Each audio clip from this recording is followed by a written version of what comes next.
We're incredibly grateful for your support. Before we begin today's tale, tell us, which city or country are you joining us from? We love connecting with our global audience. Now, let's dive into today's story. Jonathan Jack Steele adjusted his Brioni suit's cuff as he watched his wife Melanie apply the finishing touches to her makeup through the bathroom mirror's reflection.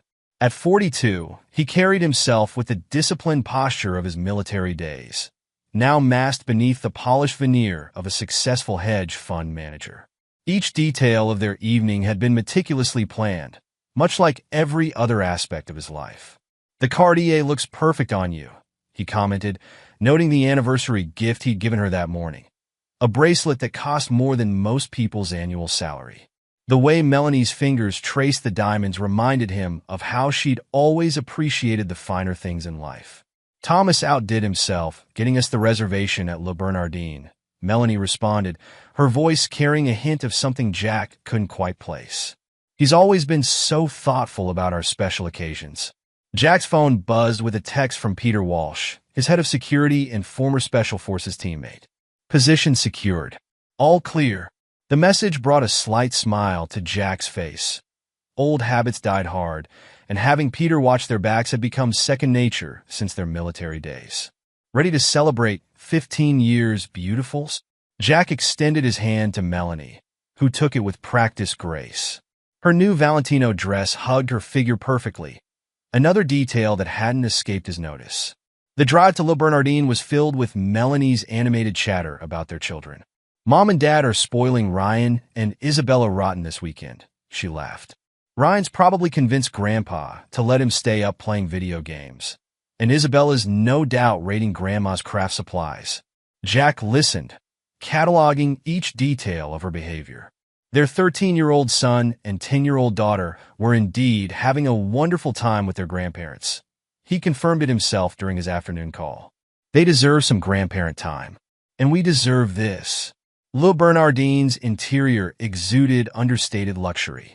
Thomas had secured them the best table, and the maitre d' greeted them by name. "Mr. and Mrs. Steele, we're honored to help celebrate your anniversary. Mr. Thomas Steele arranged something special for your evening." From his discreet position at the bar, Peter observed the couple while maintaining a professional distance.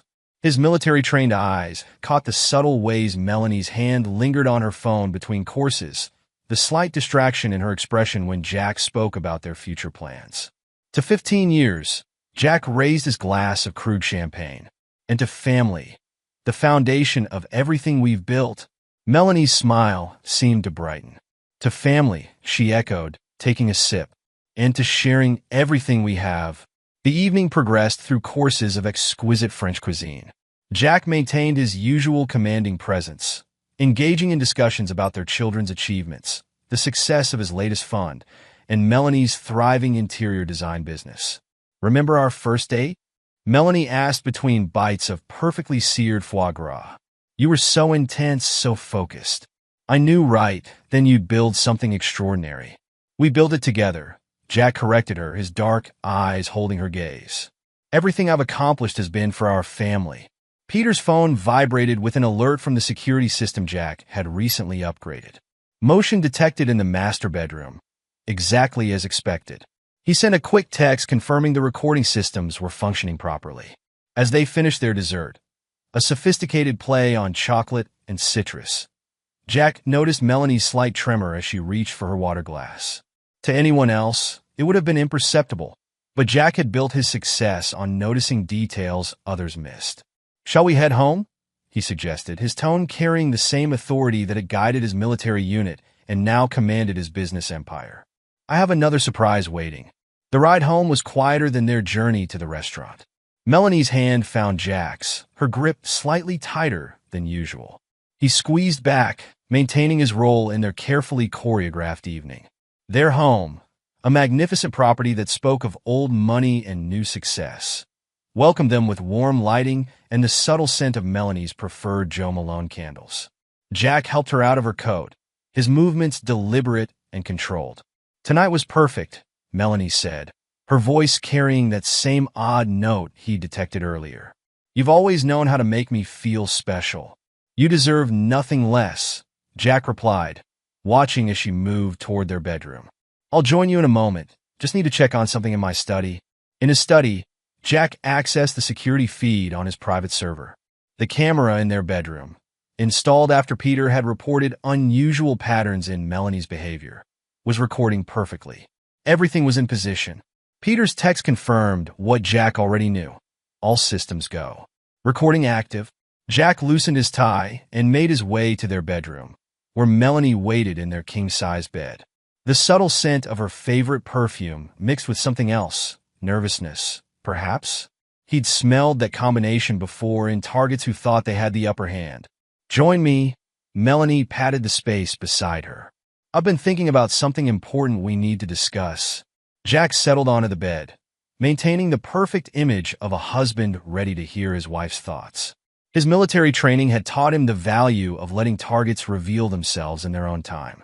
15 years is a long time, Melanie began, her voice steady despite the slight tremor in her hands. "Long enough to know what you really want in life." Jack watched her, his expression neutral but attentive. Years of high-stakes negotiations had perfected his poker face. "And what is it you want, Melanie?" She turned to face him fully, her expression carrying an unsettling confidence. "Honey, I need to confess something." The words came out clear and practiced. "Thomas and I have been dating for the last 3 years. We're madly in love." The bedroom silence deepened as Jack processed her words. The camera hidden in their elaborate light fixture captured every moment, every nuance of Melanie's expression as she continued. "We want to make this work, Jack. We can share everything, the house, the kids. Thomas understands me in ways you never could. We've talked about this extensively, planned how we could all live together, make it work as a family." Jack's face remained impassive as Melanie detailed their relationship, their secret meetings, their vision of a future that included him as some sort of sophisticated cuckold. His military training kicked in automatically, assess the threat, gather intelligence, plan the response. "We don't want to hurt you," Melanie continued, mistaking his silence for shock. "Thomas and I believe we can make this arrangement work. The children already adore him. You've seen how close they've grown. We could be happy, all of us, together." Without a word, Jack stood from the bed.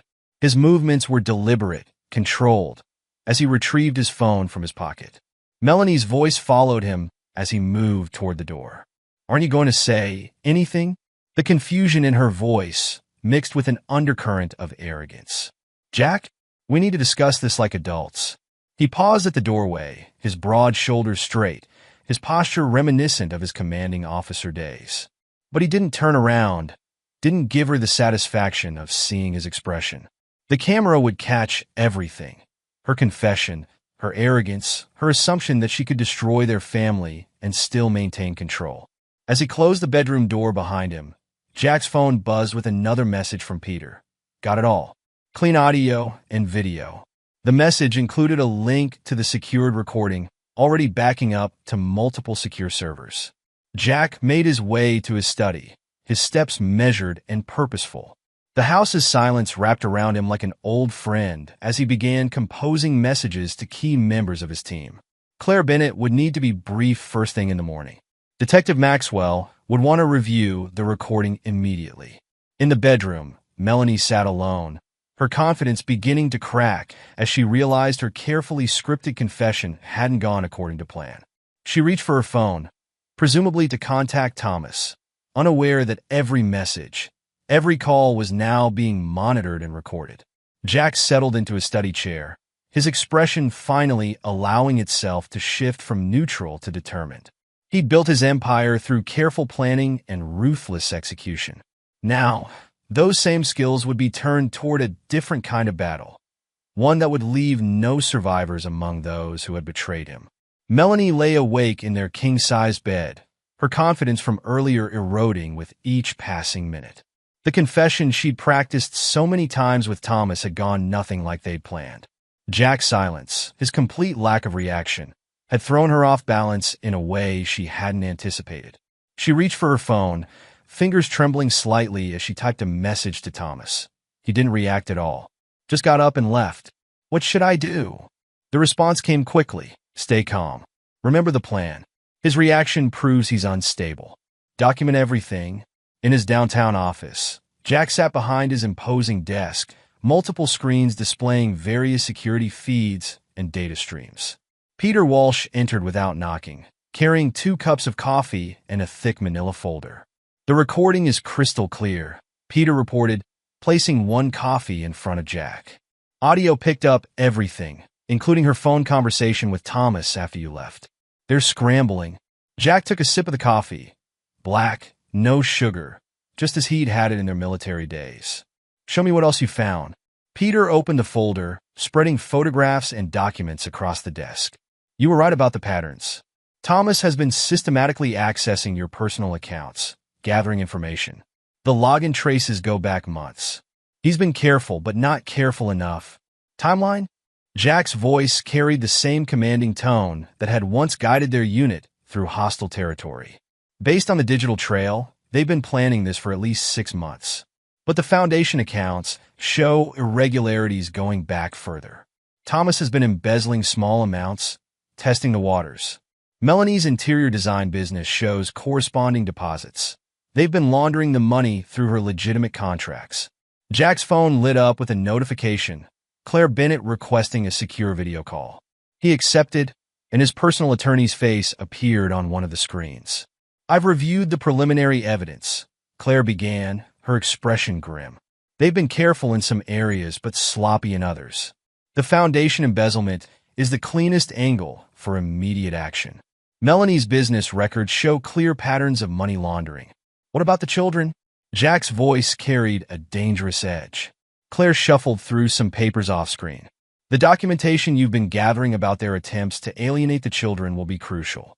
The text messages between Melanie and Thomas discussing plans to transition the children's affections are particularly damning. Peter pulled up another document on his tablet. The anniversary dinner wasn't just their idea. They had plans to record your reaction to Melanie's confession. Use it as evidence of mental instability. Thomas has been researching ways to have you declared incompetent. Jack's laugh held no humor. Their mistake was thinking they were the only ones making recordings tonight. Claire's voice carried a note of professional satisfaction. The bedroom recording is admissible, single-party consent state, and it's your private residence.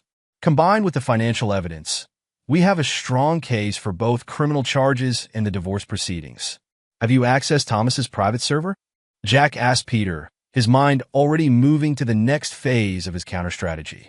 Peter nodded, pulling up another file. He's been documenting everything, probably thinking it would help their case. Instead, he's given us a roadmap of their entire conspiracy. Dates, times, locations of meetings.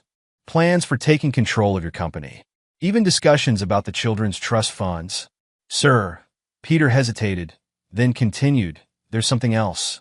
In their messages, they've discussed contingency plans if you proved difficult to control. Some of the language is concerning. Jack's expression hardened. Spell it out. They've researched various medications known to cause confusion and memory issues. There are messages about making your health issues appear natural. Claire's intake of breath was audible over the video call. That changes things considerably.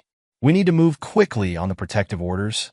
Already in motion, Jack responded, pulling up another document on his screen. I've had the house's water supply tested weekly for the past month. Food delivery services changed. Personal chef vetted again. No chances. Peter placed another document on the desk, medical records. Your regular blood tests have been clean. If they were planning to start drugging you, they hadn't begun yet. The anniversary dinner, Jack mused, his voice cold. They probably planned to start then. Use my reaction to the confession as a baseline for your deteriorating mental state. Claire was typing rapidly off-screen. This adds another layer to the criminal charges. Conspiracy to commit assault, possibly attempted murder, depending on what substances they were considering. What's our timeline? Peter asked, his military training evident in his focused expression.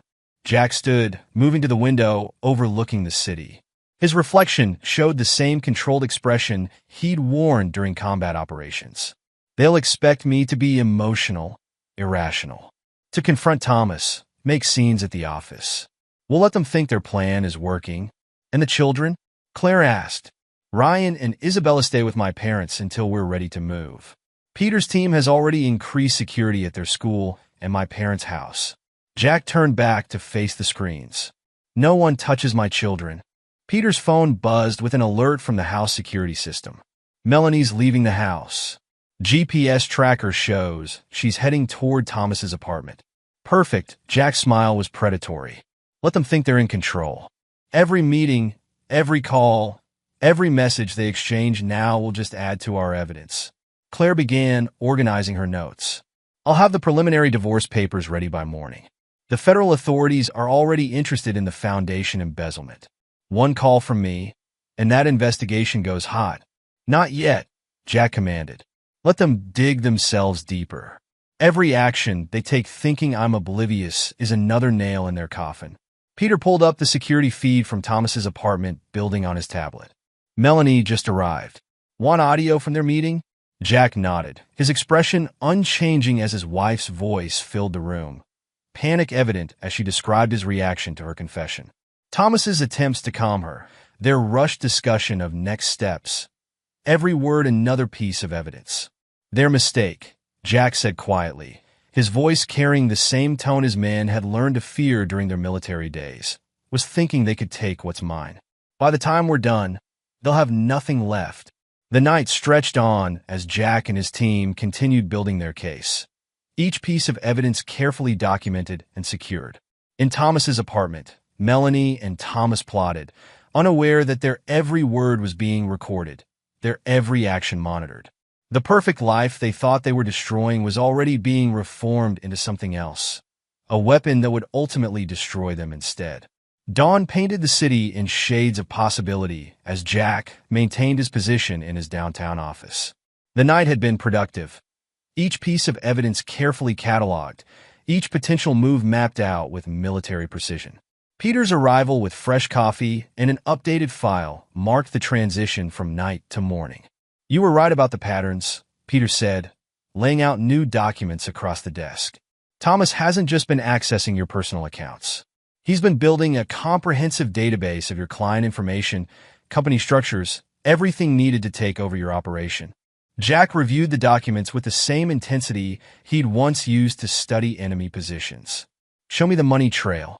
Peter pulled up a series of financial records on the main screen. The foundation embezzlement was just the beginning.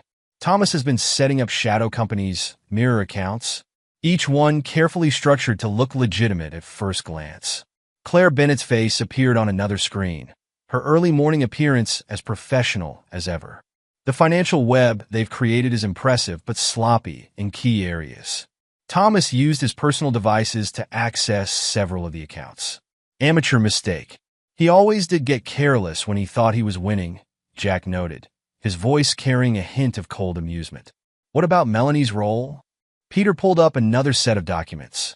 She's been more involved than we initially thought. Her interior design business isn't just laundering money, it's been gathering intelligence. Each high-profile client project gave her access to potential targets for their expanded operation. The timing makes sense now, Claire interjected from the video call. Melanie's sudden interest in taking on specific high-net-worth clients. She wasn't just building her business. She was building their future client list.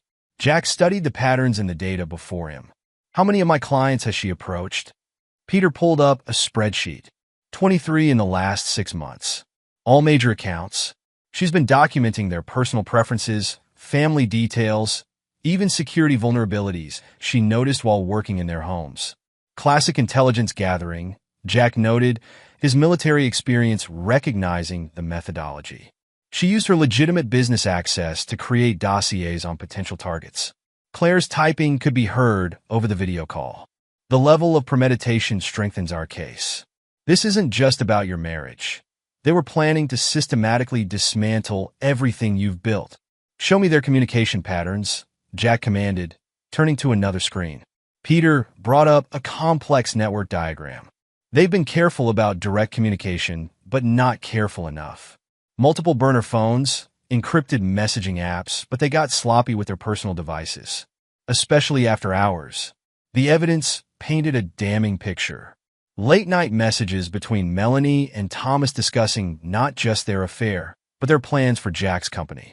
Detailed strategies for convincing clients to transfer their accounts once Jack was indisposed. What's their timeline?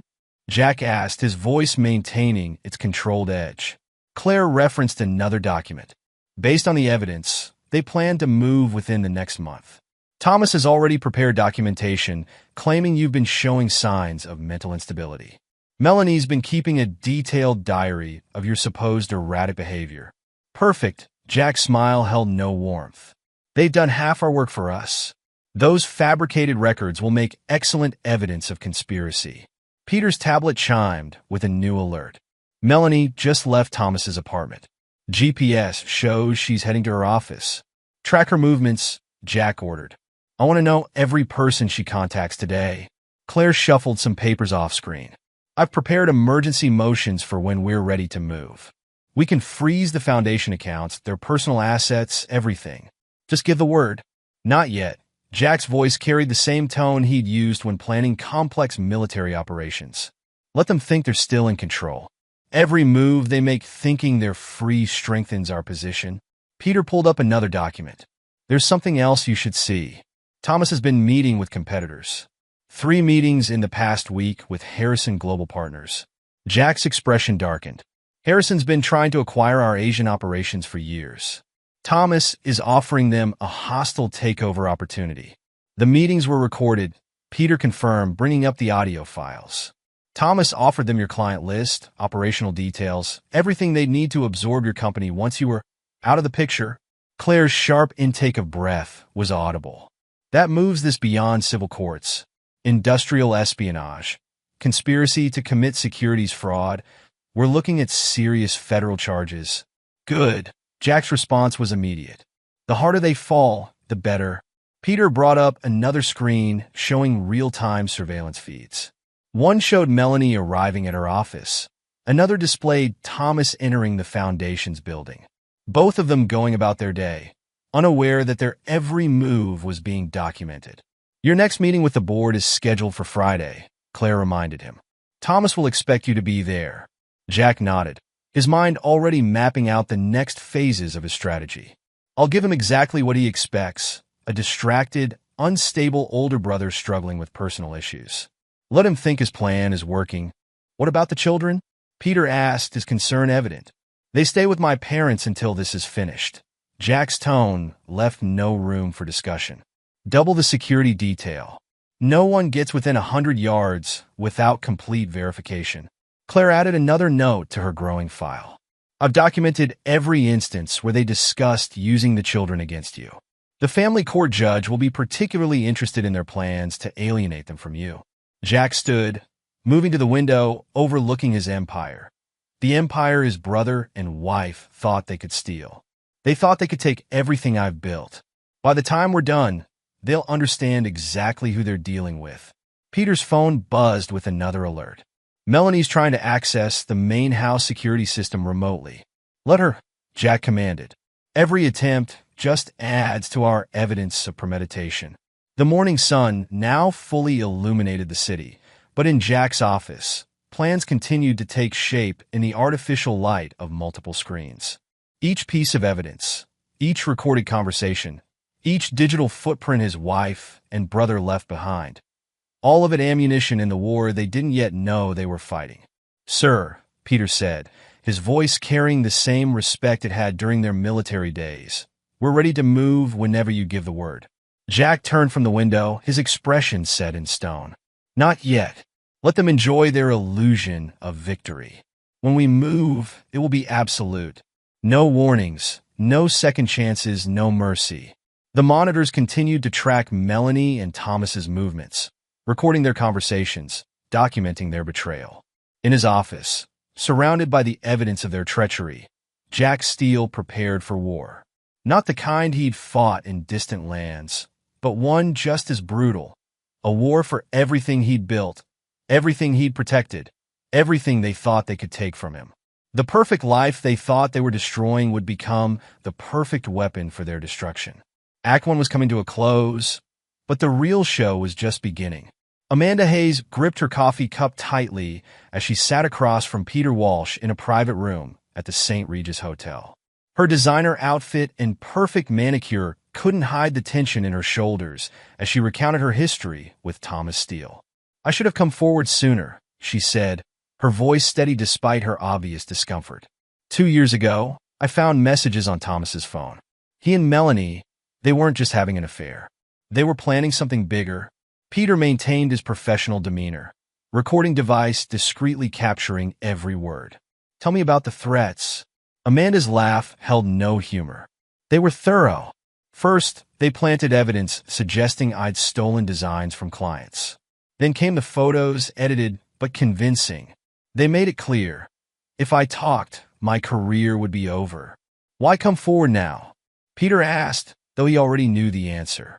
His careful orchestration had led to this moment. "Because I saw the Foundation's latest project listings.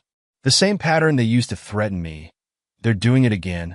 And this time, they're targeting Jack." Amanda pulled out her phone, showing Peter a series of emails.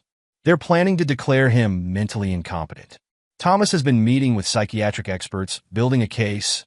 In his downtown office, Detective Robert Maxwell reviewed the security footage from Le Bernardin.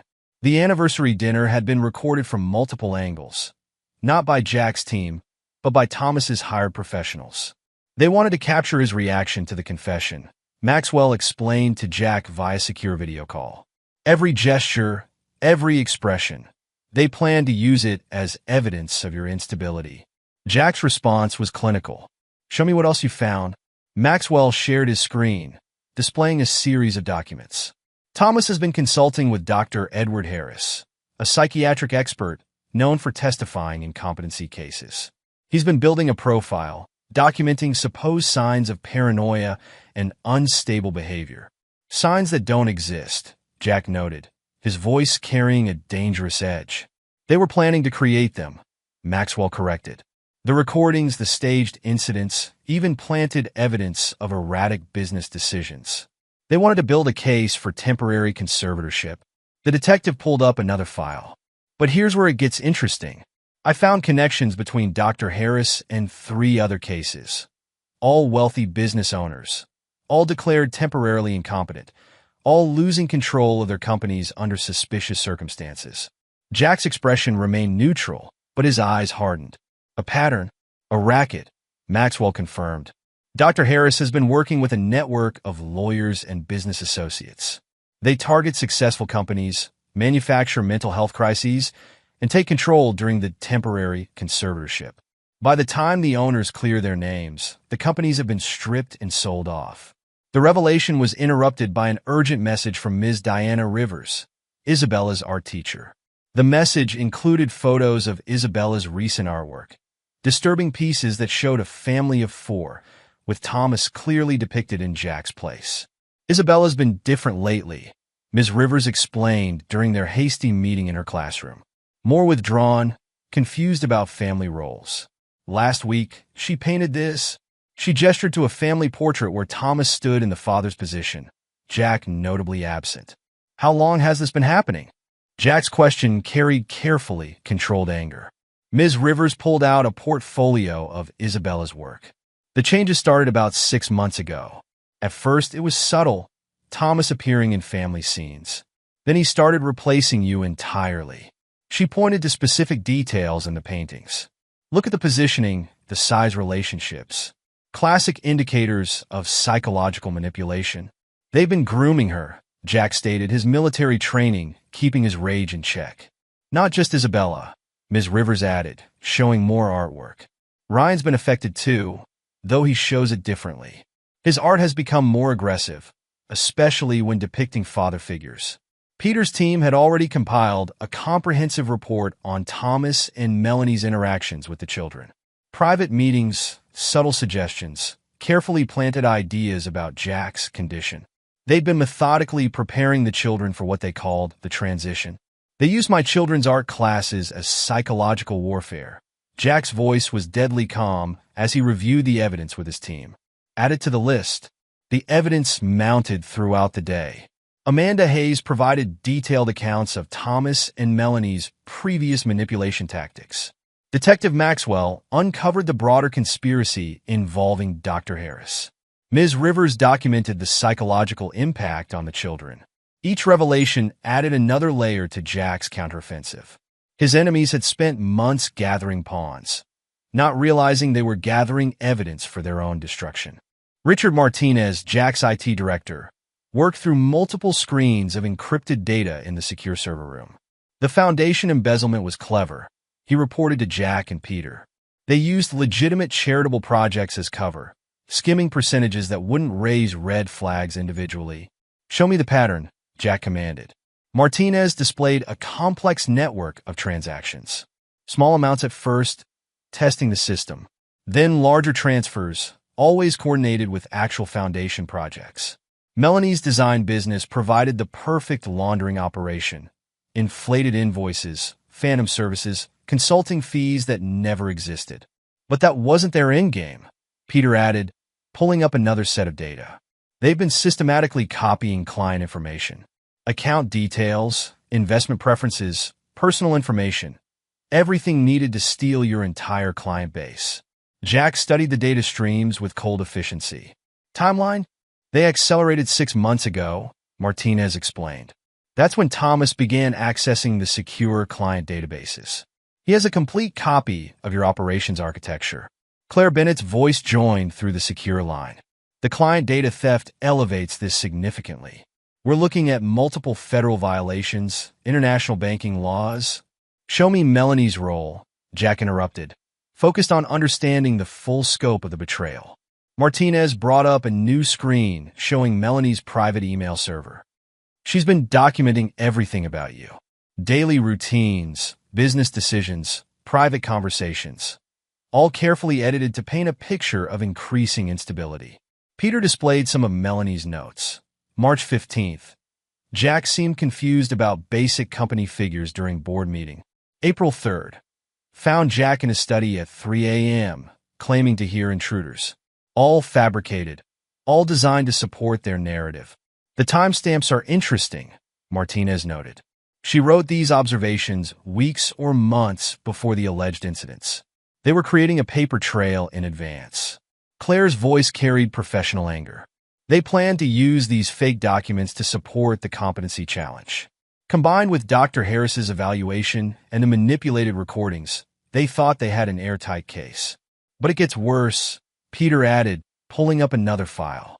We found encrypted emails discussing offshore accounts and plans for the children. They weren't just planning to take control. They were planning to disappear with everything. Martinez displayed a series of travel documents and property records. Thomas has been setting up infrastructure in countries without extradition treaties. Multiple properties, new identities, everything needed to vanish with the assets and the children. The implications about the children's trust funds are particularly disturbing, Claire added. They've been researching ways to access them during the proposed conservatorship. The amounts they plan to transfer are staggering. Jack absorbed each piece of information with deadly calm. "Show me their communication about the children." Martinez brought up a series of encrypted messages between Melanie and Thomas. Their casual discussion of plans to relocate the children once Jack was taken care of revealed the true depth of their moral bankruptcy. They discussed it like a business transaction, Peter noted with disgust. Moving assets, including your children, to offshore locations. They even had contingency plans if you became problematic. Claire's typing could be heard over the secure line. The premeditation here is extraordinary. They weren't just planning to steal your company. They were planning to erase you entirely. The foundation embezzlement alone is enough for federal charges, Martinez added. But when you add the international financial crimes, the planned kidnapping, the conspiracy to commit fraud, this level of planning suggests more players. Jack interrupted, his tactical mind assembling the pieces. "Show me their external contacts." Martinez pulled up another data set. Thomas has been meeting with competitor firms, particularly Harrison Global Partners. He's been offering them inside information, client lists, everything they'd need for a hostile takeover once you were out of the picture. The regulatory implications are severe, Claire noted. Securities fraud, insider trading, conspiracy across international borders. The SEC will be particularly interested in the timing of certain trades Thomas executed. Peter displayed surveillance photos showing Thomas meeting with various business figures. He's been promising your client base to multiple parties, collecting advance payments for post-takeover guarantees. Classic long con. Detective Maxwell's voice joined the secure call. Promise everyone everything. Take their money up front, plan to be gone before they realize they've been played. Jack studied each piece of evidence with the same intensity he'd once used to analyze enemy positions. They thought they could take everything. Show me their weaknesses. Martinez brought up personal financial records. Despite the elaborate planning, they got sloppy with their own finances. Thomas has been spending advance payments from potential conspirators, creating a paper trail we can use. Melanie's been less careful too, Peter added. Her recent purchases, property, art, jewelry, all paid for with funds that can be traced back to the Foundation embezzlement. Their arrogance made them careless, Claire observed. They were so focused on the big picture, they left dozens of prosecutable offenses in their wake. Jack stood, his presence commanding the room even through video feeds. They wanted to play a game. His voice carried deadly certainty. Let's show them how it's done. Jack's private conference room had become a war room, screens displaying various surveillance feeds and data streams as he coordinated with his team. Claire Bennett's legal strategy was taking shape with military precision. The structure is in place, Claire reported, sharing documents on the main screen. We've transferred majority control of the company to a trust controlled by Peter and other verified loyalists. The mechanism is ironclad. Even if they somehow succeeded with the competency challenge, they couldn't touch the core assets. The children's trust funds? Jack's question carried the weight of parental protection. Secured, Claire confirmed. We've implemented multiple layers of protection. Even with the conservatorship, they couldn't access a penny without unanimous approval from a board of trustees. All people we trust implicitly. Peter added another layer to the strategy. Amanda Hayes has agreed to help. She'll approach Thomas with evidence of their plan. Make him think she's discovered something that could expose them. How do we know she won't warn them instead? Claire asked, ever the pragmatist. Because I've given her something more valuable than anything they could offer, Jack responded. Legitimacy. The Foundation's new leadership position, once this is finished. Detective Maxwell joined the video call. The federal case around the Foundation embezzlement is ready to move. We've tracked every dollar, documented every transaction. They're looking at serious time just for that alone. Ms. Rivers has been documenting everything about the children, Peter reported. Every concerning interaction, every sign of manipulation. She's building a record that will be crucial for the custody proceedings. Jack studied the surveillance feed, showing Melanie at her design office, unaware that her carefully constructed world was about to implode. Show me the tactical timeline. Peter displayed a detailed flowchart. Amanda makes contact with Thomas tomorrow. She'll present evidence that seems damaging, but is actually controlled. Make him think he needs to accelerate their plans.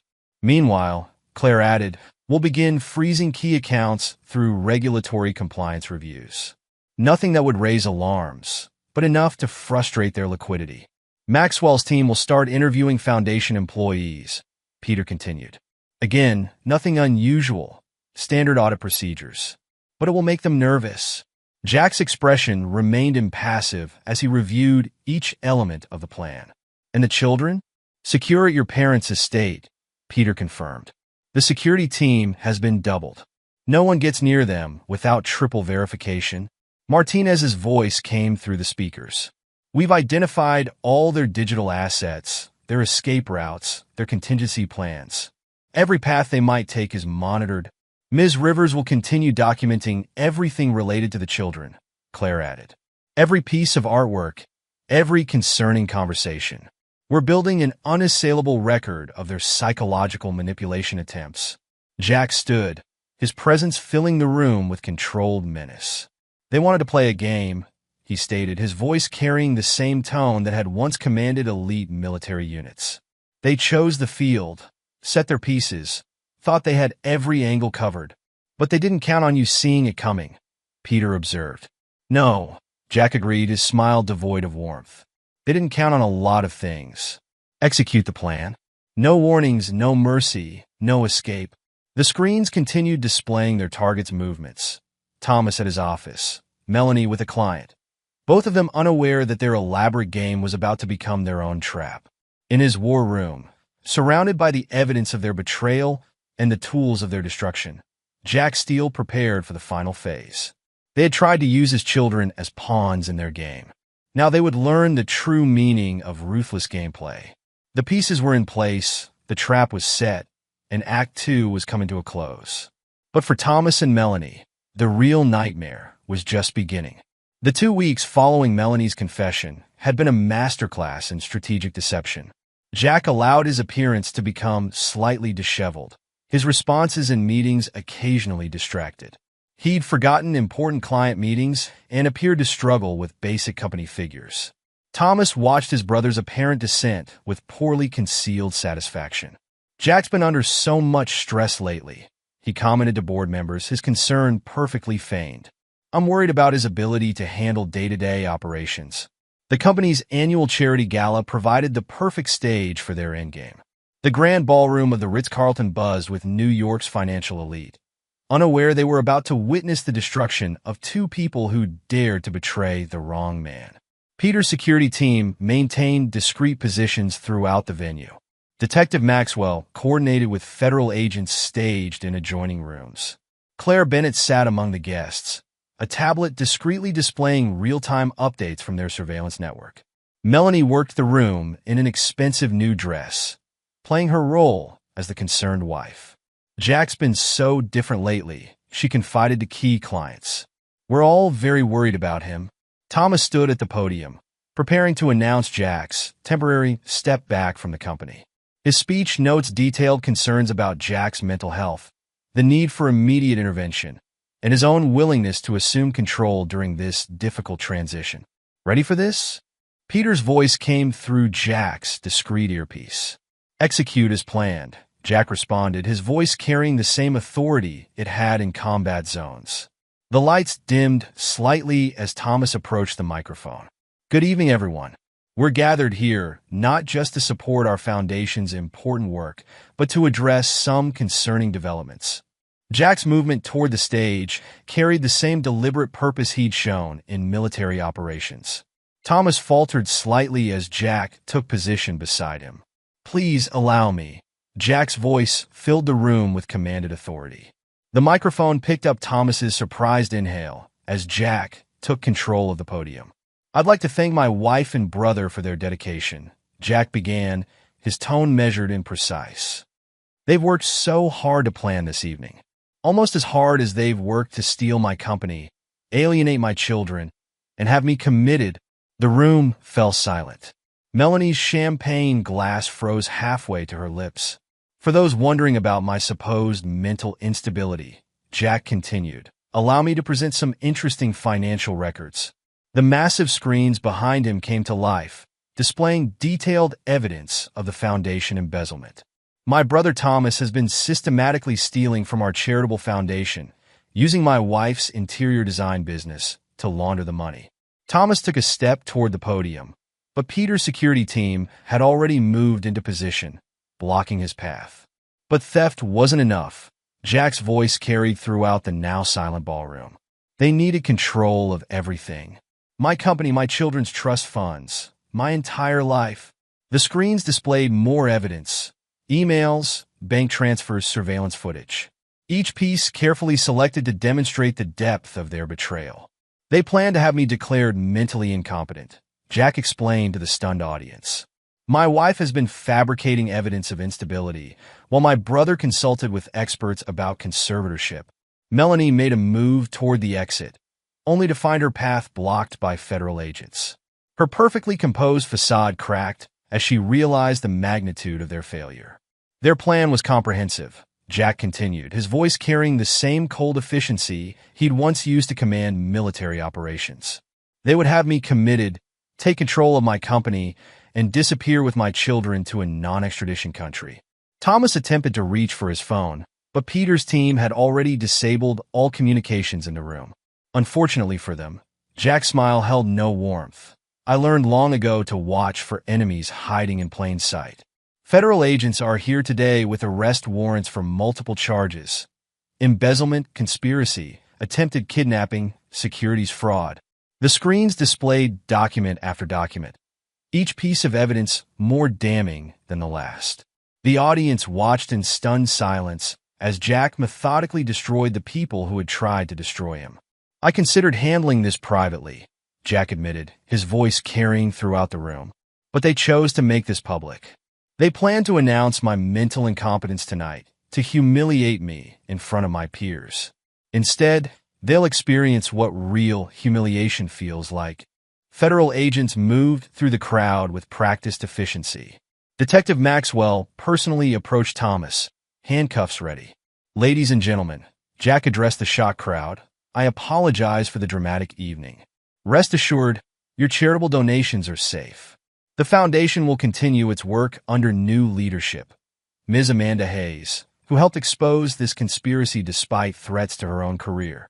Amanda stood from her seat, her expression a mixture of vindication and satisfaction as she watched Thomas being handcuffed. "As for the company," Jack continued, "it remains secure and stable. Unlike some people in this room, I believe in protecting what's mine." The screens displayed one final piece of evidence: the security footage from their bedroom on the night of Melanie's confession. Her arrogant revelation, her casual destruction of their family, all captured in perfect clarity. "I believe in justice." Jack's voice carried absolute authority. "And tonight, justice will be served." As federal agents led Melanie and Thomas away in handcuffs, Jack remained at the podium, his posture straight, his expression unyielding. He had given them exactly what they wanted, a public spectacle. But he had changed the ending. The federal courthouse buzzed with activity as Detective Maxwell presented the overwhelming evidence against Melanie and Thomas Steele. Financial records spanning years detailed the systematic theft from the charitable foundation. Surveillance footage showed clandestine meetings with co-conspirators. Encrypted emails revealed plans for international flight with stolen assets and kidnapped children. The foundation embezzlement alone carries a 15-year sentence, Maxwell explained to the grand jury, his presentation methodical and damning. But that was just the beginning of their crimes. Amanda Hayes' testimony proved particularly devastating. She described in detail how Thomas and Melanie had threatened to destroy her career when she discovered their affair, using doctored photos and falsified evidence of theft to ensure her silence. "They showed me the fabricated evidence," Amanda testified, her voice steady. "Photos edited to show me stealing from clients, documents suggesting I'd sold proprietary designs. They made it clear, if I exposed their affair, they would destroy everything I'd built." The prosecution displayed the threatening emails, the doctored photos, each piece adding to the mountain of evidence against the defendants. Thomas's lawyer attempted to paint his client as a victim of circumstance, but the evidence of premeditation was overwhelming. Email trails showed years of planning, systematic theft, and calculated manipulation. "Your Honor," the prosecutor addressed the judge, "the defendants didn't just plan to steal money. They planned to destroy a man's life, kidnap his children, and disappear with his assets. The level of premeditation is staggering." The evidence of their plot to have Jack declared mentally incompetent proved particularly damning. Dr. Edward Harris, the psychiatric expert Thomas had consulted, turned state's evidence when faced with his own criminal exposure. "Mr. Thomas Steele approached me with a proposition," Dr. Harris testified. "He wanted documentation of his brother's supposed mental instability. When I explained that I'd need to examine the patient, he suggested we could create the necessary evidence." Melanie's carefully crafted image crumbled as the prosecution presented her documented attempts to manipulate Jack's children.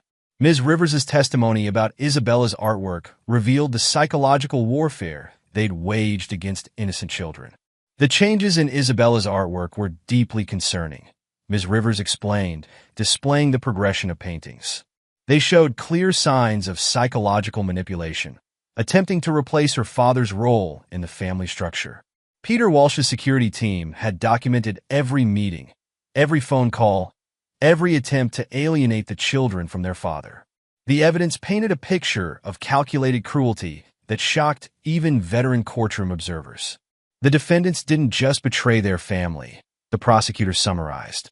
They attempted to destroy it, piece by piece, for their own gain. Thomas tried to maintain his composure, but his facade cracked when the prosecution played recordings of his meetings with competitor firms. His attempts to sell his brother's client base, to destroy the company from within, revealed the true depth of his betrayal. Melanie's testimony proved to be her final undoing. Attempting to paint herself as a victim of manipulation, she instead revealed the cold calculation behind their plans. "We deserved more," she declared on the stand, her arrogance finally showing through. Jack was too focused on control, on doing everything his way. "We had a better vision for the company, for the family." "A vision that included drugging your husband?" the prosecutor asked, producing evidence of their research into various medications. "A vision that included kidnapping his children?" The attempt to have Jack declared incompetent backfired spectacularly, becoming the strongest evidence of their conspiracy. Every documented observation of Jack's supposed instability was proven false. Each fabricated incident traced back to their meticulous planning. Detective Maxwell ensured every charge stuck, presenting financial records that tracked every stolen dollar, every attempted transfer, every planned escape route. The defendants left no room for doubt, Maxwell testified. Their plans were comprehensive, their intentions clear. They meant to destroy everything Mr. Steele had built and disappear with the proceeds. As the evidence mounted, Thomas's composed demeanor finally shattered. In a desperate attempt to save himself, he turned on Melanie, trying to paint her as the mastermind. She planned everything, he claimed, betraying her as easily as he'd betrayed his brother. "She convinced me Jack was unstable, that we needed to take control to protect the company." Melanie's response was immediate and vicious. "It was his idea to have Jack committed," she countered, their united front dissolving into mutual accusations. "He wanted control of the company. He said Jack was too focused on family to see the real opportunities." The judge watched their deterioration with evident disgust. "In all my years on the bench," he commented, "I've rarely seen such a complete betrayal of family trust." The divorce proceedings moved with unprecedented speed, Jack's evidence leaving no room for negotiation. His documentation of Melanie's conspiracy and planned parental alienation ensured full custody of the children. "The evidence of psychological manipulation is overwhelming," the family court judge declared. The defendants' attempts to alienate the children from their father, to prepare them for their father's planned removal, show a level of calculation that this court finds deeply disturbing. Melanie's attempts to paint herself as a victim collapsed under the weight of evidence. Her own documented plans to relocate the children to non-extradition countries proved particularly damaging. "You didn't just betray your husband," the judge admonished. "You betrayed your children, attempting to manipulate them into accepting their father's planned destruction." This court cannot ignore such calculated cruelty. Jack maintained his commanding presence throughout the proceedings, his testimony precise and devastating. He provided detailed evidence of Melanie's manipulation attempts, her documented lies, her plans to destroy their family for personal gain. Thomas faced additional charges for securities fraud and attempted corporate espionage. His meetings with competitor firms, his attempts to sell confidential client information, each action adding years to his sentence. The defendant's actions show a complete disregard for financial regulations and client confidentiality, the SEC prosecutor declared. He didn't just betray his brother. He betrayed every client who trusted their firm. 1 year later, Jack hosted another charity gala. The foundation, now under Amanda Hayes' leadership, had been transformed into an organization focused on helping victims of financial fraud and family betrayal. "We've turned their betrayal into something positive," Amanda addressed the gathered crowd. "Every dollar they tried to steal now goes to helping other victims rebuild their lives." Ryan and Isabella, supported by intensive therapy with Dr. Sarah Mitchell, showed signs of healing.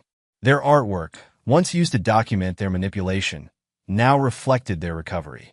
"The children are remarkably resilient," Dr. Mitchell reported during a private session with Jack. "They're processing the betrayal in healthy ways, understanding that they weren't responsible for their mother's actions." In separate prison libraries, Melanie and Thomas watched news reports of Jack's continued success. Their requests for appeals were summarily denied. Their letters to the children returned unopened. The evidence was conclusive, their appeals lawyer admitted. Every charge, every conviction was supported by overwhelming proof. There's no legal basis for appeal. The security camera footage from their anniversary night became a case study in law school classes about conspiracy and premeditated fraud. Jack kept a frame from that video in his office. Melanie's arrogant confession captured in perfect clarity. It's a reminder, he explained to Peter during a rare moment of reflection. Not of their betrayal, but of the importance of vigilance. True strength isn't in the attack, but in the calculated response. Isabella's latest painting hung beside the surveillance photo. Unlike her previous works, manipulated by Melanie and Thomas's influence, this one showed the truth. A family of 3, surrounded by the trusted friends who had become family. That's who we really are, Isabella explained to her father, her young voice carrying new wisdom.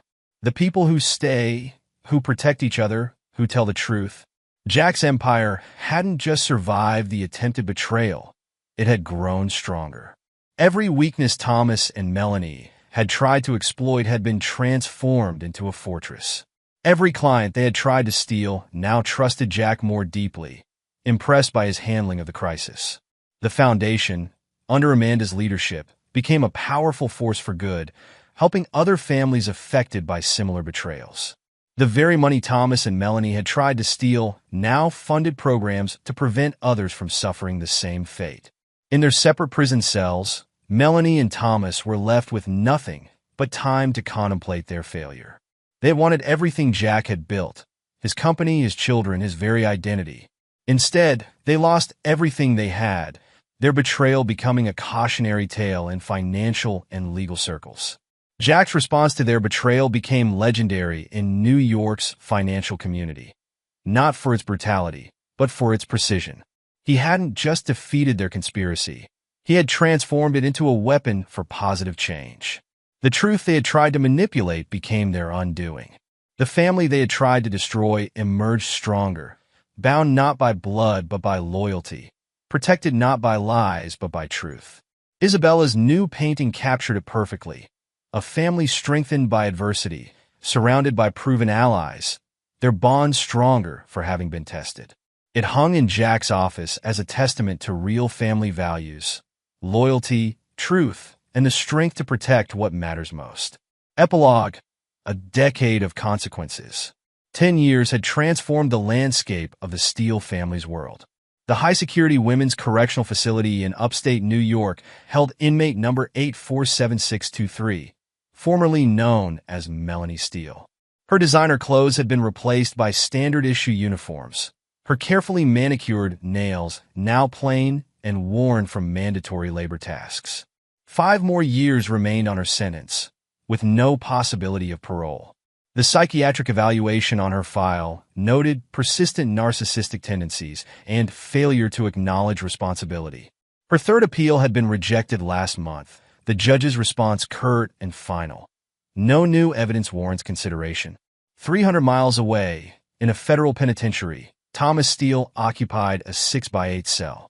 His securities fraud charges had earned him additional time beyond the foundation embezzlement sentence. The former financial mastermind now sorted library books, his attempts to educate fellow inmates on investment strategies earning him nothing but contempt. Their separate incarceration had been deliberate, Jack's influence ensuring they would never communicate again. Their last attempt at contact, through a series of intermediaries 5 years ago, had been intercepted and resulted in loss of privileges for both. They still don't understand, Detective Maxwell remarked during his yearly review of the case with Jack. Now promoted to chief of financial crimes, Maxwell used their story to train new investigators.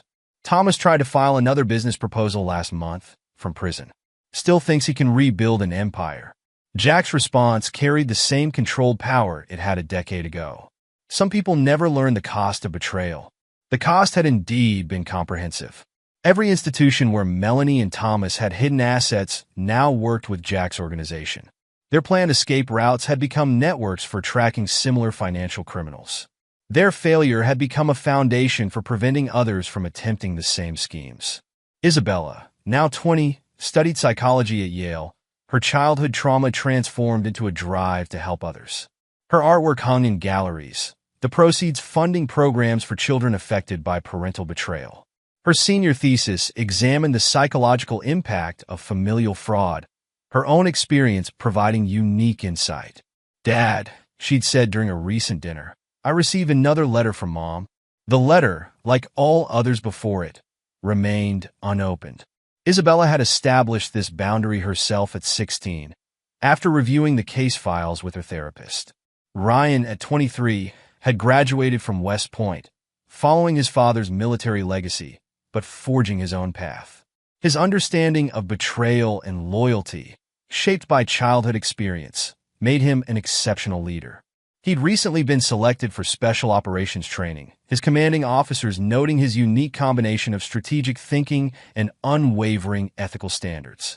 Amanda Hayes had transformed the Steel Foundation into a powerhouse of corporate accountability. Their programs, focusing on preventing and detecting familial fraud, had helped dozens of families avoid similar fates.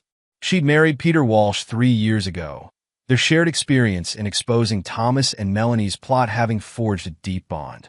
"We've identified 17 similar schemes this year alone," Amanda reported during the Foundation's annual review.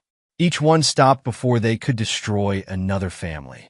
Peter continued his role as Jack's head of security, though his operation had expanded significantly. His team now consulted internationally, their expertise in detecting insider threats highly sought after.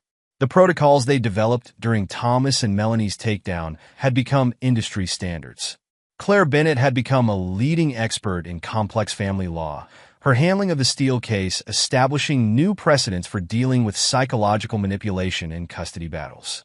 She taught seminars at top law schools, the security footage from that fateful anniversary night serving as a masterclass in documenting premeditated fraud. "Your case changed how we approach familial conspiracy," she told Jack during a recent consultation. "The thoroughness of your documentation set a new standard for evidence gathering." Dr. Sarah Mitchell, who had guided Ryan and Isabella through their recovery, now ran a specialized practice helping children affected by high-stakes divorce and fraud. Her methods, developed during her work with the Steele children, have been published in leading psychological journals. The Steele investment firm had not merely survived, it had tripled in size. Jack's handling of the crisis had impressed clients and competitors alike. His reputation for protecting what was his, for responding to threats with calculated precision, had become legendary in financial circles.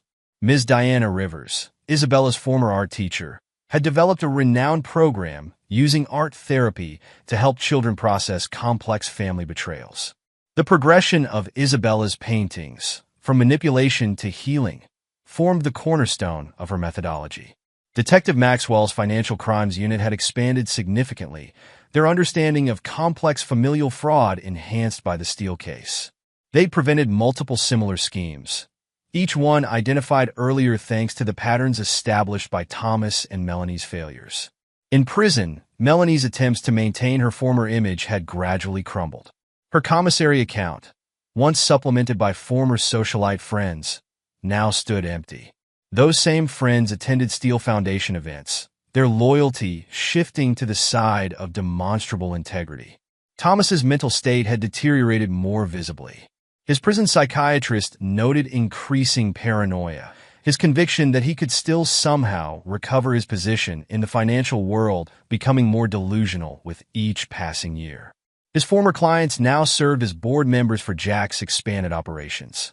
The law school classes that studied their case had evolved into a comprehensive program on family-based financial fraud. Students analyzed every aspect, from the initial evidence gathering to the final court proceedings. The Steele case had become a benchmark for how to dismantle complex conspiracies. Richard Martinez, the IT director who had uncovered their encrypted communications, now headed a cybersecurity firm specializing in detecting insider threats. The methods he developed while tracking Thomas and Melanie's digital footprint had evolved into sophisticated protection systems used by major corporations. The Steele Children's Trust funds, which Thomas and Melanie had targeted, had grown substantially under the protected structure Jack had established. Both Ryan and Isabella had chosen to reinvest their portions into the Foundation's programs, understanding the value of protecting others from similar predators.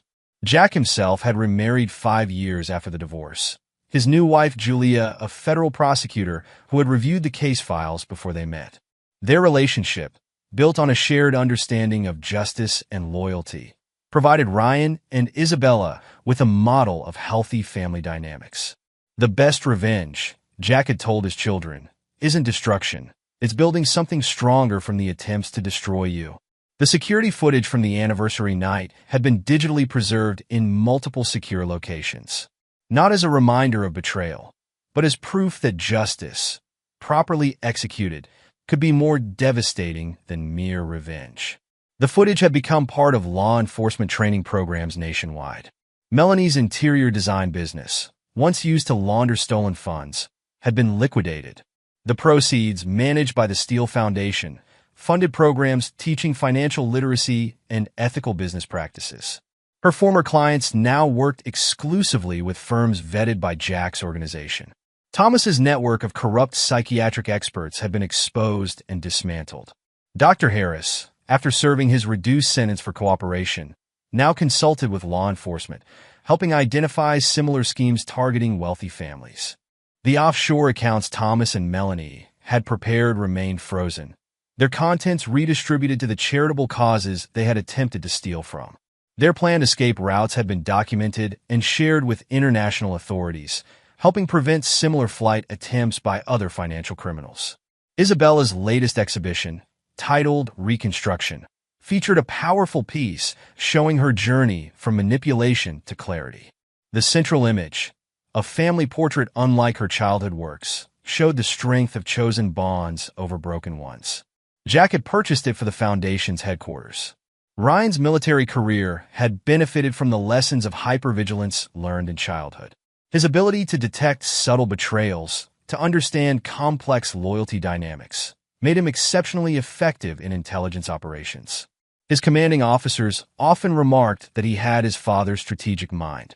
The Steele Foundation's annual report included a section titled Transparency and Trust, detailing the protections implemented after Thomas's embezzlement attempt. The Foundation had become a model for institutional integrity, its procedures studied and copied by organizations worldwide. Peter and Amanda Walsh's security consulting firm, an offshoot of their work with the Steele organization, specialized in protecting families from internal threats. They'd prevented numerous attempts at similar conspiracies, their methods refined by understanding every aspect of Thomas and Melanie's failure. In their separate cells, the architects of their own destruction faced the consequences of their actions daily. Melanie's prison job in the laundry facility was a far cry from her designer lifestyle. Thomas's role as a library assistant offered him plenty of time to read about the financial world he'd lost. Their attempted destruction of the Steele family had instead catalyzed its evolution into something stronger. The bonds they'd tried to break had been reinforced, the relationships they'd tried to poison had been purified by truth, and the empire they'd tried to steal had grown beyond their comprehension. Jack's office still displayed the frame from that security footage, but it was no longer the most prominent image. That place was held by a recent family photograph. Jack, Julia, Ryan, and Isabella, surrounded by their chosen family. Peter, Amanda, Claire, and all those who had helped transform betrayal into strength. The story of Thomas and Melanie's betrayal had become more than a cautionary tale. It had become a blueprint for justice, a demonstration that the most devastating response to betrayal isn't emotional reaction, but calculated reconstruction. Their attempt to destroy a family had instead created a legacy of protection, helping others defend against those who would sacrifice loyalty for greed. In the end, they had achieved something, though not what they intended. Their betrayal had forged something unbreakable, a family bound not by blood but by choice, an empire strengthened by attempted destruction, and a legacy that would continue protecting others long after they were forgotten in their separate cells. And there you have it. Another story comes to an end. What did you think? I'd love to hear your thoughts in the comments below. If you enjoy this story, consider joining our community by subscribing. It means the world to us. For more stories like this one, check out the recommended videos on screen. And I'll see you there.